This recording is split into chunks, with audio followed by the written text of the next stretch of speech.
બોલો ભારત માતા કી, ભારત માતા કી, વૃક્ષ નારાયણ દેવ કી. મંચ પર બિરાજમાન આજનો દિવસ બનાસકાંઠા માટે નહીં પણ ગુજરાત માટે યાદગાર બની રહેવાનો છે, કારણ કે માન્ય ભૂપેન્દ્રભાઈ કરેલી પહેલ અને અમારા વિભાગે વન્ય વિભાગે એક વિચાર રજૂ કર્યો કે જે મોડલ વન કવચ સક્સેસ થયું છે ને જેની આખા રાજ્યમાં ડિમાન્ડ છે એને નવા મોડલ સ્વરૂપે રજૂ કરીએ, જેનું નામ આપવામાં આવ્યું છે મહાવન કવચ. અને મહાવન કવચની ગુજરાતમાં શરૂઆત એ આપણા ડીસાના ડાવસથી થઈ રહી છે.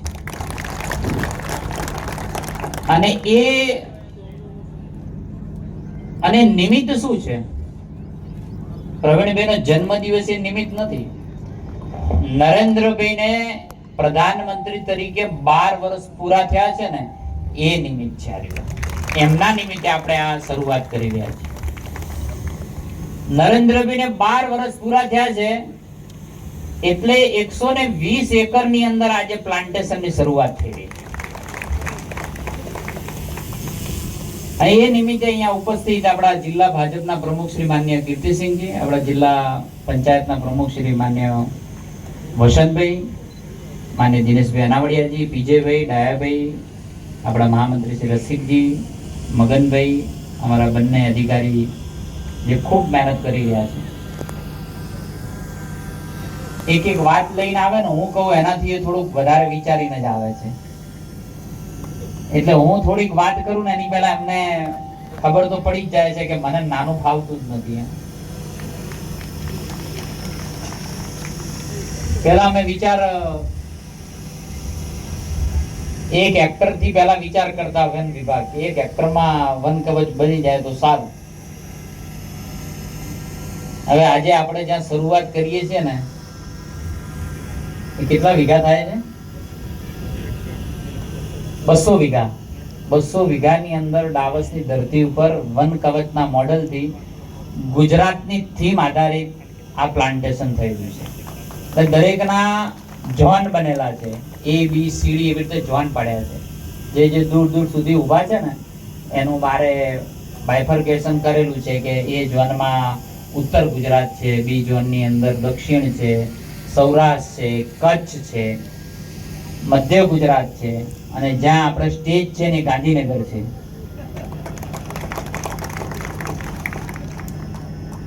એટલે એક થીમ આધારિત પ્લાન્ટેશન. અને માત્ર વૃક્ષારોપણ એવું નથી.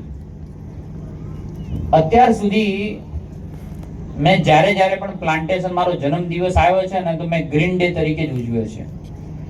પહેલું વર્ષ હતું તો બ્રિજ નીચે પ્લાન્ટેશન કર્યું હતું, બ્રિજ નીચે. તો ઘણા બધા લોકો કે અહીં કાંઈ ના થાય, તો આજે અડીખમ ઊભું છે. બીજું વર્ષ આવ્યું તો મેં માલગઢ અને મુડેઠા રોડ ઉપર જે રોડની બંને નેશનલ હાઈવેની બંને સાઈડ પ્લાન્ટેશન કર્યું છે, એ પણ ઊભું છે. આ વર્ષ ચાલુ એ મને પાર્ટીએ મને મોકો આપ્યો, મંત્રી બનાયા, એટલે બ્રિજ નીચે વધારાની જેટલી જગ્યા પડી ત્યાં અલગ અલગ નાની નાની સ્પીસીસો વાવીને વાવેતર કરવાનું કામ કર્યું, જેની અંદર સોશિયલ ફોરેસ્ટ્રીએ લીડ લીધી. રેણુકાબેન બેઠા છે, એમની ટીમને મારે અભિનંદન આપવું છે કે જે પણ આવે ને બહુ સરસ મજાનું બધાને વખાણ કરીને જાય છે કે તમે ખૂબ સારું વાવેતર કર્યું છે. પછી મને એમ થયું કે આખા બનાસકાંઠામાંનો વ્યાપ વધારીએ અને ફોકસ કોની પર કરીએ. આપણે સોશિયલ મીડિયાની અંદર એક પોસ્ટ વાવતા અમારા પાર્ટીના આગેવાનો લોકો મૂકે ને એટલે નીચે એક સલાહ આવી જાય છે, વાવો પણ કે ઉછેરજો ખરી. કે આવે છે ને આવું કે વાયુ તો છે પણ પછી જોવાય નહીં મળે, એમાં આવી બધાની કોમેન્ટ આવે છે. ત્યારે અમે નક્કી કર્યું કે ફોરેસ્ટ વિભાગ હવે ન માત્ર વાવણી કરશે પણ એની જાળવણી સુધીનો તમામ ખર્ચો કરશે.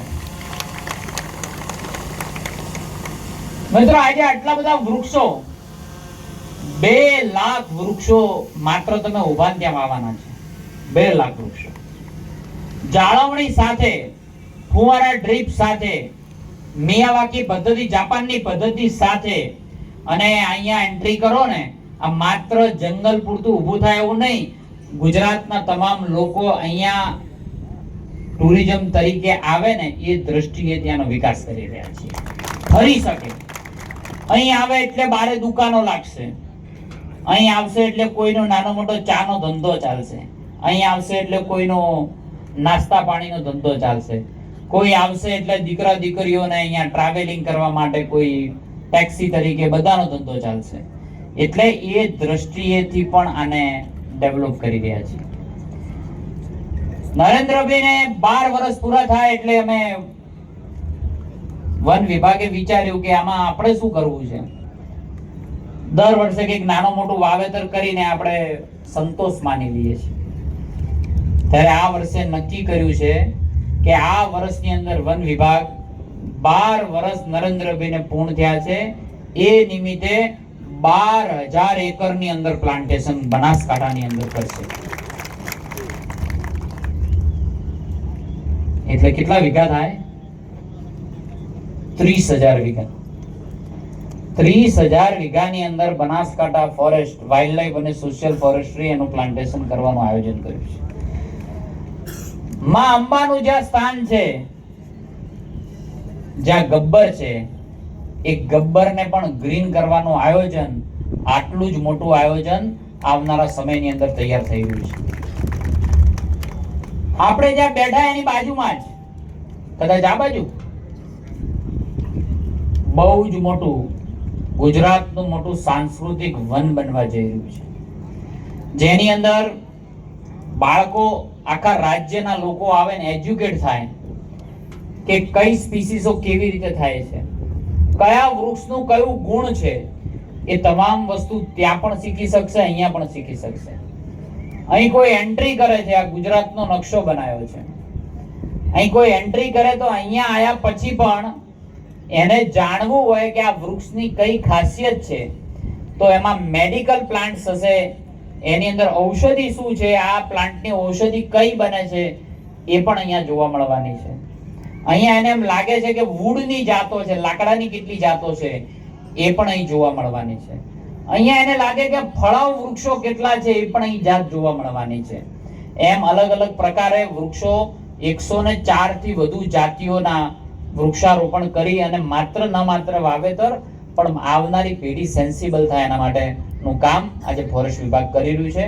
મેં આ બધાને આજે આમંત્રણથી બોલાયા છે, હૃદયના ભાવ સાથે બોલાયા છે, અને તમારા હાથે વૃક્ષો વાવવા માટે બોલાયા છે.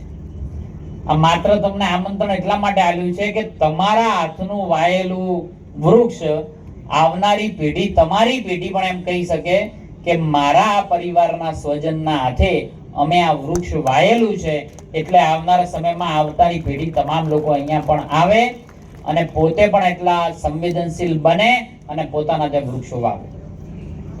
હવે મને એમ કહો તમે કે આટલું બધું વન વિભાગ વાવેતર કરશે તો આપણે બધા શું કરશું? આ ચોમાસે આપણે કઈ મનમાં એમ આવ્યું છે કે આપણે આ વખતે વૃક્ષો વાવાશે? જાતે આવ્યું હોય તો હાથ ઊંચો કરજો. જાતે હો, જબરદસ્તી નહીં. અહીં ઘણા બધા ડેલિગેટો, સરપંચશ્રીઓ આયા છે. તમે જે ગામમાં રહો છો એ ગામમાં આજે તમે આજકાલની અંદર બેઠક કરી લો અને તમે નક્કી કરો કે જેટલી ગામની વસ્તી એટલા વૃક્ષો આપણે વાવા. આટલું થઈ શકે? થઈ શકે આટલું? જેટલી ગામની વસ્તી એટલા વૃક્ષો આ વર્ષે વાવવાના, અને આ દર વર્ષે ક્રમ કરી લેવો. વધારે વાવશો તો હજી તમને ભગવાન સારું કરશે, પણ એટલા તો જેટલી વસ્તી એટલા વૃક્ષો વાવી દઈએ. અને હું જોઉં છું ઘણી વાર રોડ ઉપર લાકડા કપાઈને જતા હોય છે, દુઃખ થાય છે. અને કેમ કાપી નાખ્યા પૂછવા જઈએ ને તો શું કે અમારે કે ફેન્સિંગ કરવી હતી. ફેન્સિંગ કરવાની અંદર આપણે શું કાઢી નાખ્યું? વૃક્ષો કાપી નાખ્યું. આજે ખાલી લીમડા કાપે ને, લીમડા, એ લીમડા ગુજરાતમાં બધે નથી થતા. લીમડા આપણી ઉત્તર ગુજરાતની ઓળખ છે, અને ઓળખને કાપી નાખીએ ને તો આપણને ભગવાને માફ ન કરે. આ ઓળખને કાપવાનું કામ આપણે કર્યું છે. હવે શરૂઆત કરો બચાવવાનું કામ આપણે કરીએ. આ લીમડાને બચાવવાનું કામ આપણે કરીએ. અને લીમડો જેટલો ખારો છે ને એટલો જ ગુણમાં મીઠો છે પાછો, એટલે એને બચાવવાનું પણ કામ આપણે કરીએ. એટલે આ જો હું દેખું છું કે એક લીમડો, કેટલાય લીમડા છે અહીંયા, પણ જેટલા લીમડા છે ને તેઓ 5 થી વધુ લોકો બેઠા છે. આ ચારે બાજુ જોઈ લો તમે, બરાબર? તો એને બચાવવાનું કામ આપણે કરીએ. અને નાના નાના જીવ જંતુઓ ત્યાં જ વસે છે. આપણે જેટલા બધા ખેડૂતના દીકરાઓ છે, જેટલા લોકો ખેતી સાથે સંકળાયેલા છે, બધાને પૂછો કે તમારા ખેતરમાં દવા નાખવાનું પ્રમાણ વધ્યું છે? વધ્યું છે ને? કેમ? તો કે જાત જાતના કીટાણુ અંદર પડ્યા એટલે અમારે જાત જાતની દવા લાવવી પડે. આવું છે બીજું કઈ? બરાબર કે નહીં? તો એ જાત જાતના કીટાણુ પડ્યા કેમ, આયા જ કેમ છે? એ પહેલાય હતા જ કીટાણુ, પણ એ પહેલા વૃક્ષોમાં રહેતા હતા, એનો ખોરાક ત્યાં હતો એટલે ત્યાં ને ત્યાં રહેતા હતા. હવે આપણે વૃક્ષો કાપી નાખ્યા તો એ કીટાણુ તમારા પાકમાં આયા છે. એટલે પાકને જો બચાવવો હોય તો વૃક્ષો રાખવા પણ એટલા જરૂરી છે. જો પોતાના ખેતરમાં વૃક્ષો હશે ને તો એના કીટાણુ જેટલા પણ થાય છે એ બધા જે વૃક્ષમાં જ રહે, એકબીજાનો ખોરાક બની રહેતા હોય છે. તો આપણા પાકનું પણ એટલી દવાઓ ઓછી છાંટવી પડશે અને એટલી આપણે દવાઓ જમીન બગાડશું નહીં. ફરી એકવાર આપ ફોરેસ્ટ વિભાગના અને પાર્ટીના ઘણા બધા લોકો આપને આમંત્રણ આપ્યું છે. આપ અહીં આયા છો. નરેન્દ્રભાઈને 12 વર્ષ પૂરા થયા છે. તો આપણે કમસે કમ જે આગેવાનો છે એને તો હું વિનંતી કરીશ કે આ વખતે એક આગેવાન કમસે કમ 12 વૃક્ષો વાવે એવી આપને વિનંતી પણ કરું છું. અને હૃદયના ઉમળકાથી આપનો આભાર પણ માનું છું. આજે જ્યારે અહીંયા વૃક્ષ વાવવાનું શરૂઆત થાય ત્યારે દરેકને વિનંતી છે કે તમે એક વૃક્ષ ઉપર ઊભા રહેજો. આ બધું તમારા માટે કર્યું છે, બરાબર કે નહીં? આ બધું જ તમારા માટે છે. તમે વૃક્ષ વાવીને તમારે ફોટો પાડવો હોય, પરિવારને મોકલો, જેને મોકલો કઈ વાંધો નથી. ફોટો પાડી તમારા પરિવારને મોકલો, જેથી કરીને તમે 100 લોકોને મોકલ્યા હશે ને તો એમાંથી જો 2 જણને પણ એવી ઈચ્છા થઈ કે આ ફલાણા ભાઈએ વૃક્ષ વાવ્યું છે, આ ગણપતભાઈએ વાવ્યું છે, મારા કાકાએ વાવ્યું છે, મારી કાકીએ વાવ્યું છે, મારા માસાએ વાવ્યું છે, કે મારી માસીએ વાવ્યું છે, મારા ભાઈએ વાવ્યું છે, કે મારા દિયરે વાવ્યું છે, તો એને પણ જો મનમાં ઈચ્છા થઈ અને 2 વૃક્ષ એને વાવી દીધા ને તો આજનો કાર્યક્રમ સફળ થઈ જશે. તો સૌને મારી વિનંતી છે કે આ કાર્યક્રમ આપણા આજનો પૂરતો સીમિત ના રહે. જ્યાં છે ત્યાંથી વધુ લોકો વૃક્ષો વાવે એવી વિનંતી સાથે નરેન્દ્રભાઈ એક પેડ માં કે નામની જે પહેલ કરી છે, ભૂપેન્દ્રભાઈએ અભિયાન લીધું છે, હર્ષભાઈ અભિયાન લીધું છે, અને અમારા મંત્રી શ્રી અર્જુનભાઈએ જે આપણી સાથે વન વિભાગ સાથે રહી અને અભિયાન લીધું છે એમાં આપણે સૌ આગળ વધારીએ. આજે જેટલા દૂર દૂરથી લોકો જે પણ શ્રમ કરવા માટે અહીંયા વાવેતર કરવા માટે આવ્યા છે એને પણ હું હૃદયપૂર્વક આભાર માનું છું. અને તમે કરેલું શ્રમ એળે નહીં જવા દઈએ. આપણે આની સાચવણી કરવાની જવાબદારી હું વ્યક્તિગત રીતે લઉં છું કે આ મારો વિસ્તાર છે અને મારે આની જાળવણી કરવી છે, એની પણ હું જવાબદારી લઉં છું. મિત્રો, બીજી એક વાત કરવી છે કે હમણાંથી સોશિયલ ઇન્ફ્લુએન્સરો ગમે ત્યાં વિડીયો બનાવી દે, જ્યાં ઝાડ કપાતા હોય ત્યાં શરૂઆત કરી જ દે કે આ ઝાડ કપાઈ ગયા અને આવો વિકાસ નથી જોતો, અને આ રોડ પોળો થાય છે અને ઝાડ કાપી નાખ્યા, અને પછી એ ખૂબ બધું ફેલાતું હોય છે. અમે બનાસકાંઠાની અંદર એક નવી પહેલ કરી છે કે બને ત્યાં સુધી એક પણ વૃક્ષ કપાવવું ના જોઈએ. ટ્રી કટિંગ નહીં પણ ટ્રી ટ્રાન્સપ્લાન્ટેશન, એટલે ટ્રીને મૂળમાંથી લઈ અને બીજી જગ્યાએ વાવેતર કરવાનું કામ આ ફોરેસ્ટ વિભાગે નક્કી કર્યું છે. એના માટે હું તેમને પણ અભિનંદન આપું છું. સાથે સાથે મારે માર્ગ મકાન વિભાગ સ્ટેટને પણ અભિનંદન આપવા છે કે તેમને એક સારી પહેલ કરી છે કે અમારે જ્યાં રોડ પોળો થતો હશે ત્યાં વૃક્ષને કાપશું નહીં પણ એને બીજી જગ્યાએ શિફ્ટ કરશું. અને હું જવાબદારી તરીકે જવાબદારપૂર્વક કહું છું કે જ્યાં એક વૃક્ષ પણ કપાતું હશે ને, જરૂર પડતી હશે, એની સામે 100 વૃક્ષ વાવવાની જવાબદારી પણ લઉં છું.